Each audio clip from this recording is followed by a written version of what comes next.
The Long Road by Wolfland. The coast was now clear, and Stephen let out a shaky sigh before quickly retreating further down the tunnel. "Let's get away from that cavern for now," he called back over his shoulder to Matang as he walked. "We should wait for the excitement to die down before we head back." Ugh! Stephen hadn't been paying attention as he rounded the corner of the passage and bumped straight into something that was definitely larger than a snow runt. Whatever it was tumbled backward from the unexpected collision with a shout of, "Excuse you!"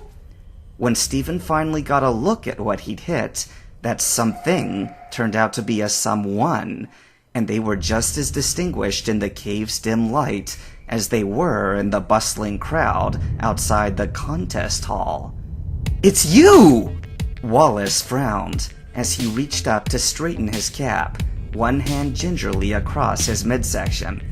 "Of course it's me! Who else could it be? The better question is, who are you?" Stephen blinked, confused. It wasn't often that he met someone he recognized who didn't recognize him as well. He was sure his father's company had something to do with that. "Wait a minute. Now I remember." Wallace's eyes flicked to Matang, and then back to Stephen. "You're that trainer from Lily Cove who didn't know how to cross the ocean." Stephen blinked again, this time taken aback at how exactly he had been remembered. Wallace smirked as he smoothly brushed the dirt from his cloak as he stood.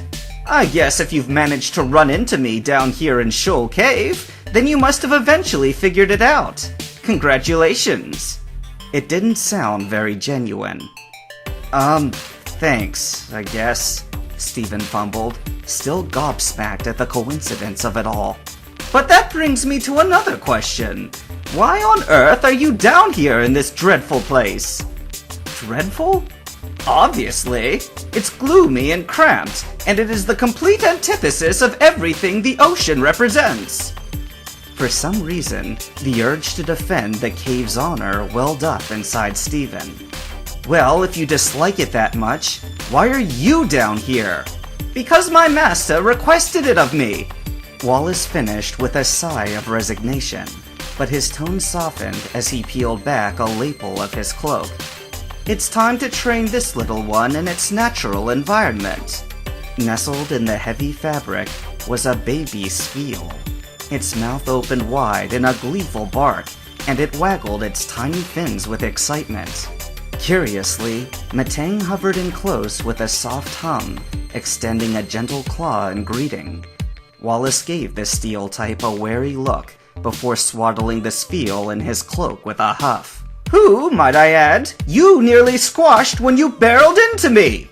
I'm terribly sorry about that," Stephen apologized to Wallace, and then turned his gaze to the two round eyes that peeked out through the fluffy lining. "I hope you can forgive me." A muffled bark sounded through the fabric, and Wallace scowled, seemingly bewildered by the young Pokemon's eager acquittal. Stephen smiled graciously. "Thank you, Sfeel." Wallace's sour expression didn't lift as Stephen met his eyes again, and he got the feeling that somehow his very presence was bothering the water-type trainer. "Have I done something to offend you?" Wallace huffed in reply. "I'm just trying to figure out why my master has taken such a shine to you." "He has?" Stephen's brow shot up in surprise. That was certainly news to him. "Master Juan is quite perceptive when it comes to things like talent. That's why he expects that one day I'll take his place. But I'm not sure if I agree with him about you." Stephen felt the hair on the back of his neck rise as Matang's bristling hum intensified with displeasure. His eyes narrowed, all trace of the earlier mirth lost in his steely glare. "If you're unsure, perhaps Matang and I can sway your opinion now."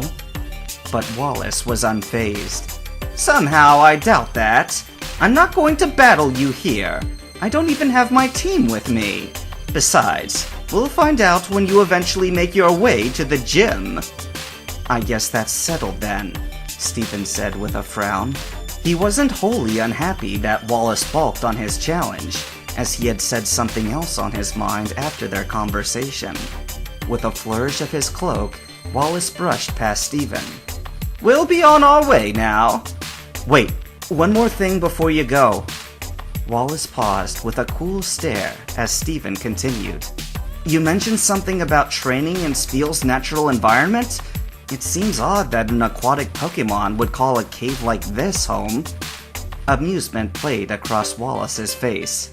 You mean you came to Shoal Cave, and you didn't know about the ice cavern? You're more of a rookie than I thought. Ice cavern? Stephen's eyes lit up, all too eager to ignore Wallace's jab. Could you show me where?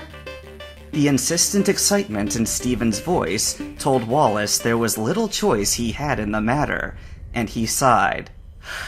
Follow me, he said with a wave of his hand.